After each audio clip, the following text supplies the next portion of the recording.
Life is sweet. Let it sweep you off your feet.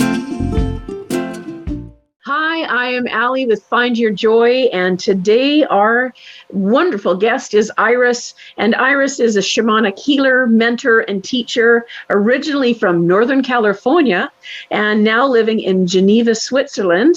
And I cannot wait to hear all about your story. Hi, Iris Meyer. Hi, Allie. Lovely to meet you, and I'm really happy to be here. So happy to have you here. So I'm sitting here thinking you went from being a graphic designer in Northern California, which that in itself, that's a pretty exciting gig. And somehow you've made a journey physically, geographically, and spiritually and emotionally, I'm sure, to becoming a practicing shaman in Switzerland. So tell me about that. Yeah, so what happened was I had a very, throughout my childhood, I was very sensitive, seeing a lot of things, feeling a lot of things, hearing things, that weren't there, quote unquote. And I ended up in my 20s, my early 20s, deciding that I wanted to wall it all off and just turn it off because it was too much. At the same time, I went through quite a lot of trauma, actually a little bit at the end of my teens, early 20s, there was a lot of family trauma. And those two things combined, this desire to cut off those abilities and the trauma, it made me reevaluate my life, I think. And I realized that I had a very strong drive to be somewhere else. And I had known from the time I was very small that I wasn't meant to be where I was. Like, I wasn't meant to be in California, even when I was a really small child. So when I was 23, I decided that I needed to be in England. And I had been to England before, I had been an exchange student, and I just knew that I had to leave. And I knew that I had to go no matter what way. And I managed to do it and moved to London when I was 24. Following my intuition only. It wasn't a common sense move. I had a really good job as a graphic designer for a record company, so it was quite cool. And wow, exciting! It was cool, yeah. It was a good job. I liked it. I had a relationship at the time, but I knew that that wasn't what my life was. That wasn't where I needed to be. So I moved countries, and at the same time I was opening to my intuition, I also was cutting it off. I was trying to cut off that part of myself. Right. When you say cut that off, sorry to interrupt, but when you say you wanted to cut that part off, what did that, how would that look like? Like, what were you thinking? What were you actually physically or emotionally or mentally doing at that time? So I decided that the part of me that is connected to spiritual things, that wasn't a part that I needed to engage with. And I would just, whenever I saw or felt anything, I'd be like, nope, that's not, nope, sorry. I basically put a box around it. And I was trying really hard to be quote unquote normal. Right. And also, truthfully, I was probably running away from the trauma, which had been resolved, but still, of course, you know how trauma is. It keeps going for a long time. So interestingly, following my intuition, I also was cutting off my intuition. And I lived in London, on the surface quite happily. I met my husband straight away, like the second day that I was in London. We got married really quickly, mainly to stay in London, but found a good job, was working very well, but I was not happy, and I was really anxious and depressed. I had low self-esteem, and I was having nightmares where all of the things that I was saying no to were coming back. It was just a difficult time. Yes. And so I had my son, who's now 13, and it was a difficult birth and he was a difficult baby, and then I went back to work. And when I went back to work, this combination of sleep deprivation, probably postnatal depression, and, this responsibility of having this new baby and trying to work at the same time, the box that I had carefully constructed just burst open, and everything started coming back, and it was like I was going crazy. Like, there was stuff everywhere. I was having the same dream over and over. I couldn't sleep. for more than a few hours. I knew that I needed to do something. And I booked a course that happened to be about shamanism. I just knew that with my intuition that was the right thing for me. And when I went on that course, I was given a shamanic healing, and it really, it was like the sun came out in my life. Wow. And suddenly everything made sense. Like all of the words, all of the techniques, everything aligned with who I had been always. Right. Even though, I'm a white girl from California, so I was always trying really hard not to be derivative, like not to take someone else's culture and everything. Trying to get into to Celtic things, but a lot of it is a lot of the techniques that I learned were more Native American, are Native American, and that aligned with me. Like that sort of felt like home. Right. So I was looking at that, it was saying that you had studied with some Native American shamanism, some earth wisdom, some different things like that. Was it mostly courses you took? Was it also some mentorship and teachers guiding you? How did that go for you? Yeah, I mean, so I've had courses in shamanism, in like intensive courses, healing, earth wisdom teachings. I've also had a mentor who was a wonderful Ojibwe woman who helped me and really helped me be authentic and be okay with being, who I am. And she told me that I am a shaman, and this has been told to me quite a few times because I am a shaman is basically elected by the spirits and trained by the spirits, but confirmed by the people. This is like the traditional meaning of the word shaman. Oh, beautiful. Yeah, and so, we're going into the esoteric, but there was no way for me to not go into that realm and still stay sane, I guess.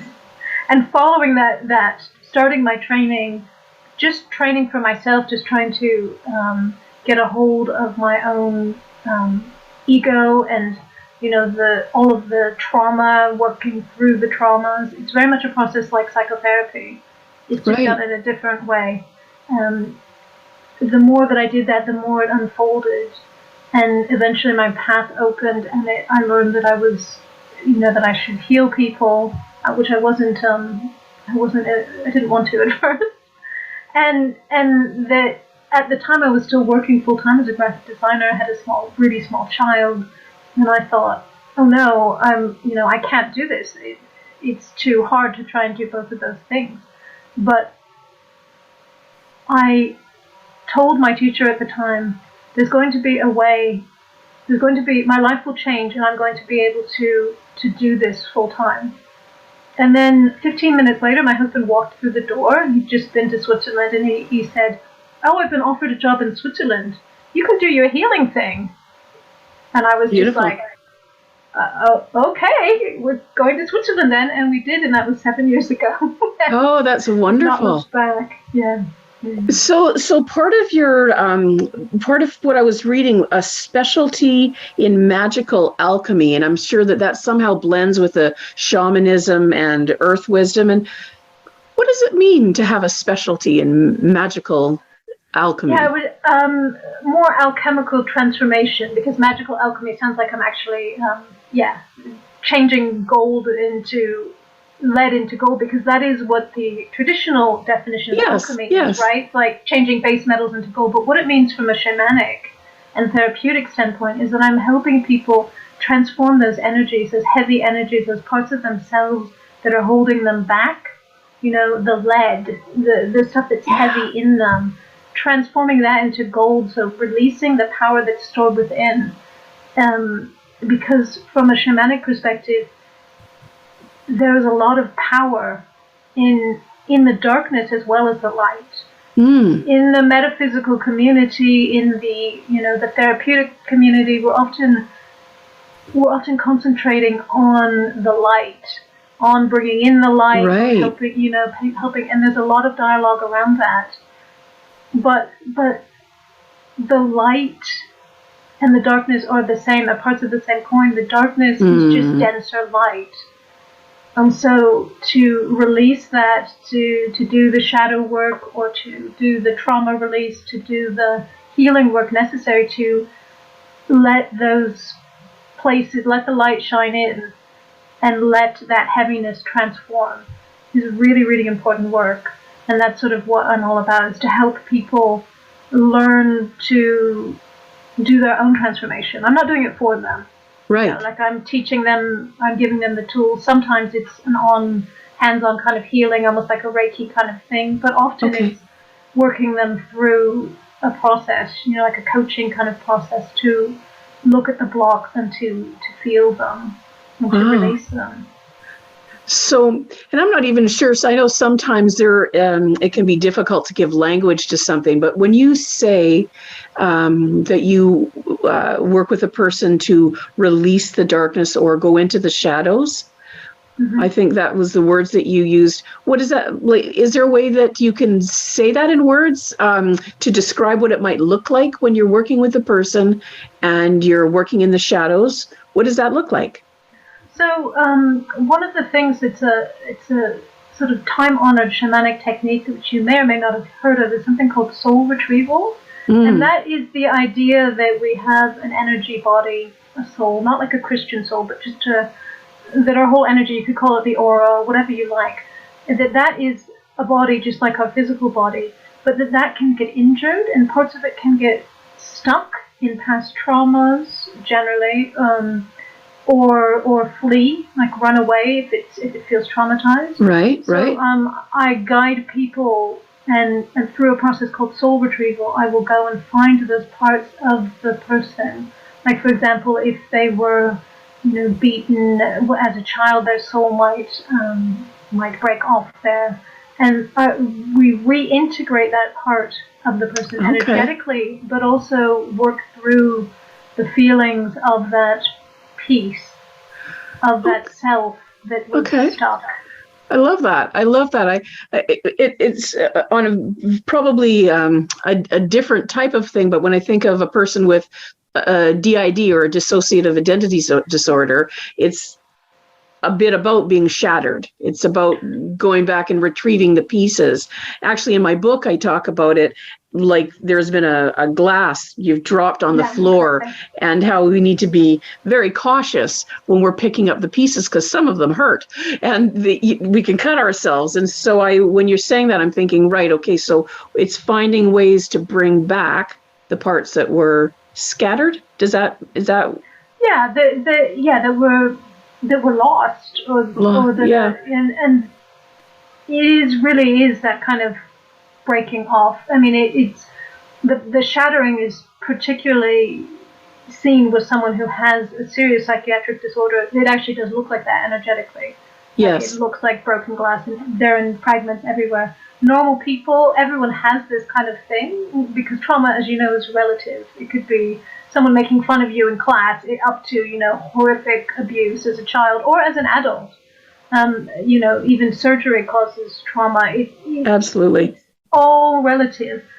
So everyone has some of the soul loss, because we're not taught to care for our energy in this culture. Native American cultures, the mothers would have been taught to look for signs in their children of soul loss, and they had a special song to sing to call this energy back home. But of course, Beautiful. we don't know that. So we're just kind of fragmented, and the more fragmented we are, the more kind of empty we feel. Right. I was having a discussion with someone a few days ago around this, that often trauma isn't so much about the event, but rather our experience or how we see the event. Yes. So that's much the same, right? So we could be two people standing side by side experiencing the exact same event, and one person might not feel lost in that. Yes, it's really interesting to explore that a little bit, and how do we change our thinking, and I think that's a lot of what you're talking about, is people seeing things differently, choosing to see it differently. Of course, yeah. I mean, some of it I think is intrinsic. There are people who will just always look on the brighter side, or people who always, it's a huge drama. Some of that is learned behavior, I would say. Some of that would be a pattern from like the way your parents were. My family, for example, is extremely dramatic. Like everything is a huge drama, and so I've had to unlearn that response. Right. And still, I find myself falling into that. Right. Another thing that I look at with my clients is ancestral healing. So actually looking at the patterns that we inherit. You know, we inherit the patterns of behavior just like we inherit our eye color and our hair color and all of that. Some of them are really helpful and good, and some of them are not so helpful or good. Yes. And looking at them and looking at transforming them, and working with them, and also working with the ancestral gifts. Right. And that is. I love that you're saying all this. I love that you're saying all this, because I look at intergenerational trauma, but also the intergenerational blessings, because they're both alive and well, and it's learning to dip into both of them and to heal what needs to be healed, and then also to really just bask in all the beauty that's intergenerational or ancestral as well. So I love that. Yeah, it's really important work, because we completely ignore that.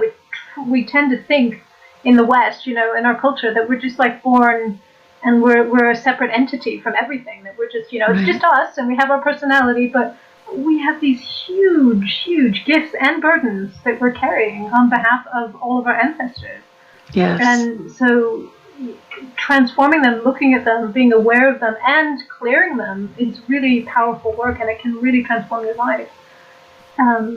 So it's quite amazing, and I really enjoy doing that. That's another one of my themes. But I'm not just, because I have all of these techniques that I've used, soul retrieval, ancestral healing, going into even the more esoteric stuff like past lives and all of that. But it doesn't have to be that. It just is whatever is the right tool for the person. Right. That's, yes. And so, but the main theme of everything is transformation. Is this transformation of the self, of, becoming your higher self, finding your joy, finding what you need to do in your life to be most aligned with your soul's mission or whatever you came here to do. And that, of course, is different for everyone. A lot of people start out with me thinking that they're going to be, they're going to need to teach and heal and change the world and be write a book. And then sometimes at the end of it, they realize that their life mission is just to have a good time. It's just to feel joy and happiness and be safe in their body and enjoy what life is. It's, it's quite amazing. I had a guy, and he worked with me for years. It was like two and a half years, really intensely exploring all of this stuff, diving into his psyche, and in the end, it just kind of ended up that what he really needed was to have fun, and that was it. He didn't need to be a healer, write a book, even do a podcast. He just needed to have a good time. And so he's changed his life drastically, left his wife, has a new girlfriend, went to the rainforest to do ayahuasca. He's having a great time. Yeah. Great. I'm just all I can say is good for you. He doesn't need me anymore because he realized that he needed to have a good time. Right. We all need to find a way that's our joy. And when people say, oh, it's art, or it's a book, like you're saying, or it's doing a painting or photography. And I'm like, organizing your closet could be how you find your joy. Exactly. It's what makes us happy, what makes our heart smile, what is it that takes us from the place where we're preoccupied with whatever the noise is in our mind, brings us peace, and seems like that's a path to joy. I love it. And that you've come from, I'm just, from the trauma that you've come from, and postpartums and anxiety and depression, and you found a way to move continents, countries, move all of those things and find your joy, and how beautiful that you're helping other people find theirs. That's amazing to me. So thank you. I think we're at the end of our time now, but what I want to make sure is that people know how to get in touch with you, that people know If you're looking for ways, if you're looking for someone to help you, a shaman and a teacher and a mentor, an alchemist, well, all of these things, how do we get a hold of you? Sure. I have a website. It's Bright Shaman. That's BRIGHT Shaman, SHAMAN.com. And on that website, you can read about me, read about the kinds of sessions, like healing sessions that I offer. I also do mentoring one-to-one. There is a page on that where you can book a free 20-minute call, like a discovery call. I just love just to have a chat, just to see what I offer and how I can work with you, or just if you're interested. And Wonderful. so that's a great thing. Also, yes. I'm on Instagram at bright_shaman. And my 20-minute thing, I also do intuitive readings, so I give you a little bit of a reading about your life and all of that in that 20-minute call. And of course, it's no obligation. Like, I just love to talk to people and to connect to them. I am going to be doing some courses in the new year, probably around shamanic journeying, which is a really wonderful tool to connect directly to your higher self, to your ancestors, to your joy. You can actually do this. It's kind of like a guided meditation or a form of meditation. So I'll be doing a course on that probably next month, but I don't have the date at the moment, so that would be in January. And I'll be doing that regularly, actually. And then I will have a longer course about using shamanic tools to transform your life. So that's wonderful. All of those are coming. That's awesome. Thank you so much, Iris. And Iris, thank you so much for being a guest today. I've really, really enjoyed getting to know you and finding all about all the things that you have to offer. Again, if you want to get a hold of Iris, please go to brightshaman.com and find your joy. Thanks so much for joining me today. If you found a piece of your joy in this episode, I would love to hear about what came up for you so that we can continue to grow the impact of this show. Thanks again. See you soon. And remember, find your joy.